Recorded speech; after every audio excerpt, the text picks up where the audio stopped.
পবিত্র মাটি আমার নবীর রওজায়।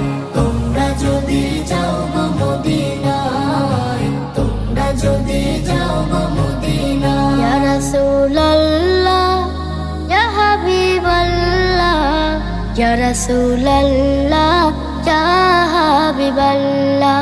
মদিনা শরীফের মাঝে বেহেশতের বাগান আছে, ও সেই বাগানে শুয়ে আছেন, সেই বাগানে শুয়ে আছেন প্যারা নবী মুস্তাফায়।